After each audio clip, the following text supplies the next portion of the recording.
Hello friends best and best tips channel रे आपनका स्वागत। Friends कौन आपण मध्य देखा बहुत दुर्बल पतला अटंती खाइबा पीवा शरीर को लगे नहीं वेट गेन हेउनी शरीर शक्तिहीन परी लगे अलसुआ लगे तो यह आज वीडियो रे गोटे सहज वेट गेन बा ओजन बढ़िया डाइट प्लान जानिबा जहाँकि वेट गेन रे बहुत ही लाभकारी होता है एवं यही डाइट प्लान टी न्यूट्रिशन रे भरी रही। जदि आपण बहुत दुर्बल पतला शक्तिहीन शरीर रे मांस मज्जा नहीं तेबे यही उपाय प्रयोग द्वारा शरीर रे शक्ति बढ़िबा सह मांस मज्जा पीर्य को मध्य बढ़ाई थाए। तो चलतु फ्रेंड्स जानि नबा एही डाइट टी कोन। यह प्रथमे 250 ml बा 1 ग्लास दूध नहीं जिबे से दूध भलसे फुटाई नेबे आउ यही दूध टिके सुखी गाढ़ हो ओल्लै ठंडा कर नेबे। फ्रेंड्स आपण जानिथिबे दूध रे प्रोटीन कैल्शियम कैलोरी मात्रा भरी रही है जहाँकि हाड़ को शक्त रखापी शरीर रे मांस मज्जा बढ़ाई शरीर को शक्ति जगैया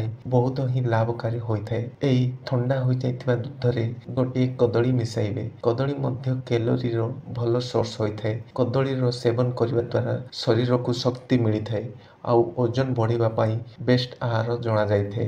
एही मिश्रण रे दूध कदली सह खजुरी जहाँकि एनीमिया परी रोग रे मध्य भल लाभकारी होता है। पाचन तंत्र को ठीक करिथाए ओजन बढ़ेबा सह शरीर को बहुत प्रकार फायदा देता है। एही तीनोटी मिश्रण को मिक्सचर बा ग्राइंडर रे ग्राइंड करि नेबे एहाकू मिल्क शेक टाइप रो बनाइबे। एही मिल्क शेक होई जिबा परे एथिरे 3 रु 4 पिस्ता बादाम और 4 रु 5 काजू को पेस्ट करी मिसई नेबे। फ्रेंड्स एथिरे चीनी पकाइबे नहीं कारण खजूरी ऑलरेडी मीठा होता है। तो फ्रेंड्स एहाकू गोटे भल शेक बनै जलखिया सह नेबा द्वारा बहुत जल्दी वेट गेन करिवारे सहायता करथाय कारण एथिरे हाई कैलोरी रही थाए। एहा सह प्रोटीन मध्य मिले। एहार सेवन सह आपण एक्सरसाइज मध्य करंतु जहाँ जो आपण खाइबा पीवा शरीर को भलसे लागिबो। फ्रेंड्स एही प्रयोगटी आपनको किपरि लागिला कमेंट माध्यम रे जणाइबे आउ चैनल को सब्सक्राइब करना तो सब्सक्राइब कर नेबे। धन्यवाद।